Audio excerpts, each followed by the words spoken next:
Hey everyone, let's have a reading vlog. It's Saturday morning, I'm off to go running. Even though it's raining, I'm not going far. I'm way too tired. The week was exhausting, I worked way too much, so I couldn't read much. I finished up 2 of the books I started last week. The Enchanted April I finished this morning in bed, and it got a little bit more compact, so we didn't go minute by minute as we started off, but it finished off in a very fun way that all the women who went to the castle on their vacation, oh, in case you didn't see last week's vlog, The Enchanted April is a classic that is set where it starts off in England with 2 women who are very unhappy in their marital life and their life in general, seeing an advertisement for a castle in Italy, and they think we need a holiday. So they go to Italy for a month in April with 2 other women they find to make the cost cheaper, and then the events are at the castle. In the beginning, we see those 2 initial women who were unhappy trying to really find their way, and one of them immediately finds happiness there, invites her husband to come, and everything goes great. Then the other woman is always reluctant to invite her husband, even though she starts missing him even more. One of the other women is a young lady who's very beautiful, and she's trying to escape men in London that are always, she calls them grabbers, because everybody who looks at her apparently falls in love with her, and she's not interested in that kind of love or even attention. And then there's also an older woman who's very lonely in her old life, always talking about her old friends who've all died, and sometimes there are references to a husband that has died, but I don't think he was a nice one. So she starts off very grumpy, and everybody ends up happy. It's a very uplifting book with fun things that happen. It's not very dramatic. At some points you think like, oh my god, something's going to happen, but it doesn't really. So I really enjoyed the read, even though I felt cheated. The ebook said it was 150 pages, but all the paperbacks are around 300, so it was a longer read than I expected, but it was enjoyable, so I can highly recommend that. I also started listening to Girl, Women, Other in the last reading vlog, and I finished that on the way home or sometime this week.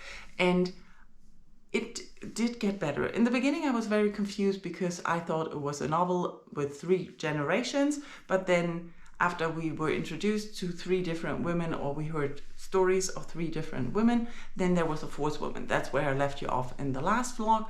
And now I finished, and it all made more sense, even though it did still feel like some representation of storylines. So I think there were 12 women, and we get the experiences of them. It's all stories of Black women in the United Kingdom, and they talk about their experiences, childhood, or some focus of their life, work, relationships. It's a lot of abuse and neglect and bad relationships, and somehow they felt stereotypical because, I don't know, they just felt like that. I'm not one to judge, I'm not one to comment on that.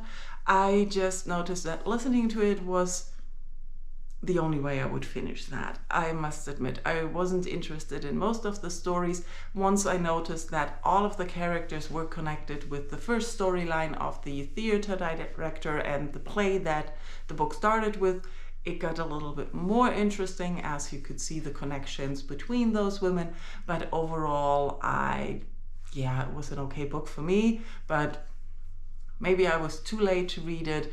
I heard that the writing was experimental or something, that it wasn't just writing, but I think there was something I read in a review that they didn't like the experimental writing of it. I think there were no quotation marks for speech and something like that. I don't know, because I listened to it. But the audiobook was very well done, so that helped. And yeah, check out other people's reviews, don't trust me.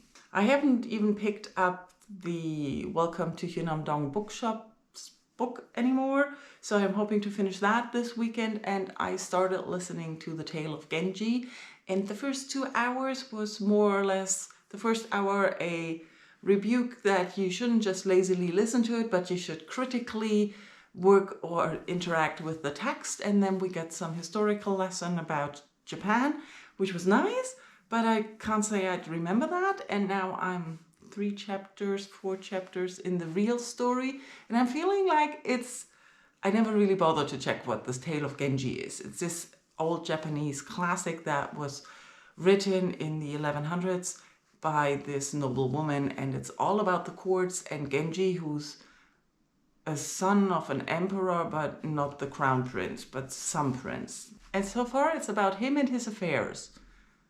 I'm not sure if I can last 70 hours of that, because that's part 1 is 35 hours and part 2 I have is also 35 hours. If that's all that's going to happen, I'm going to be bored. We'll see. Now I have to go running. It's raining cats and dogs, and it's colder again. So I wanted to go on a real long run. March target is 13 kilometers, but I don't see I can do that. I'll talk to you again once I picked up Welcome to Hyunam-Dong Bookshop again, sometime this afternoon. Running did not go as well as expected. I had to turn around early and only managed 4 kilometers. My legs wouldn't have it. It's a friendly reminder that I shouldn't start or get used to working overtime again. Like I mentioned before, I did a lot of over or extra time last week, even though most of it was very relaxed, just time-consuming stuff that I did at home on my couch while watching TV. But apparently my body is not good at that. So let's try to reduce that next week so I can run further again. The Tale of Genji, nothing more happened. I was only out for half an hour in a 35-hour audiobook. Nothing majorly changing happened, and I cannot really summon the story anyways.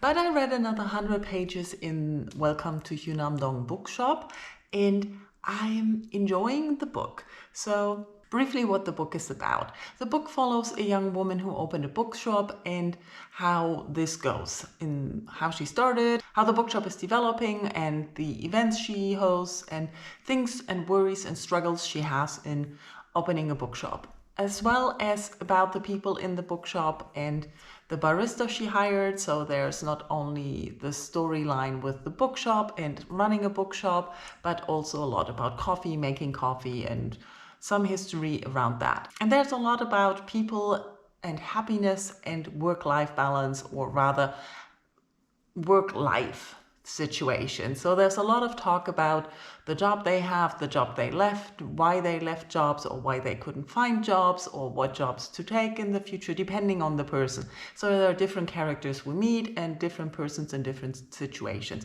And the book generally has very short chapters.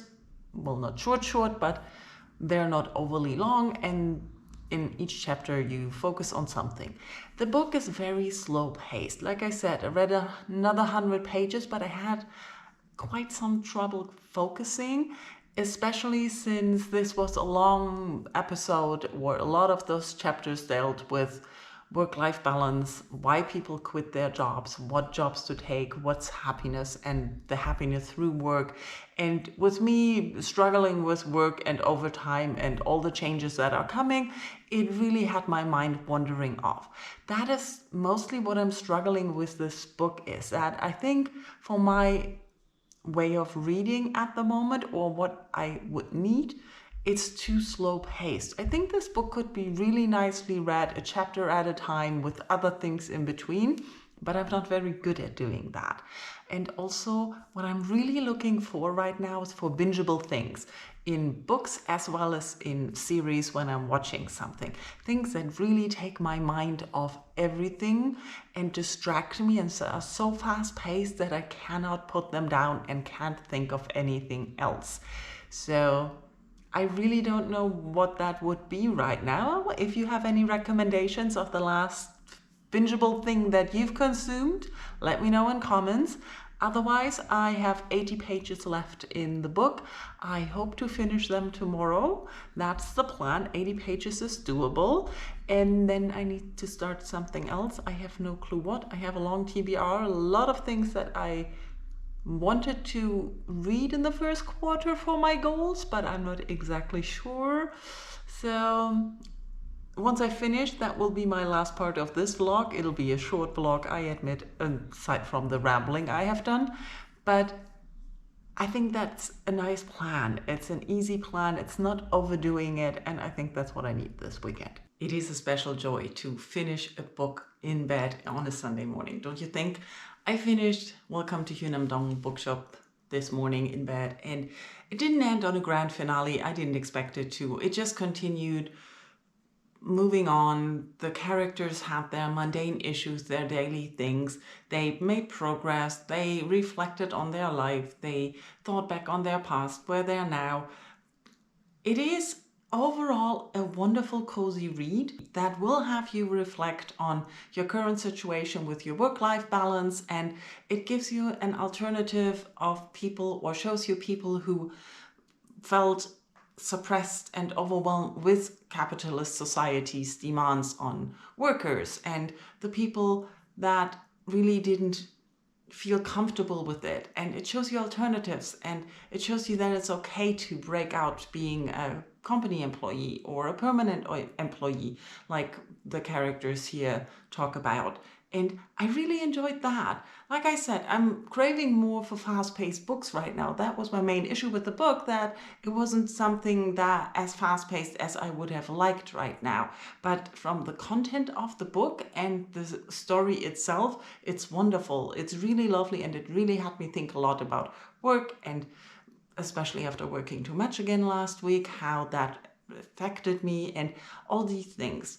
So I highly recommend it if you like cozy reads where nothing much happens but just the mundane things, and you get to see people deal with their lives and their issues. It gives you a nice closure at the end, so you're not left in the middle of nowhere.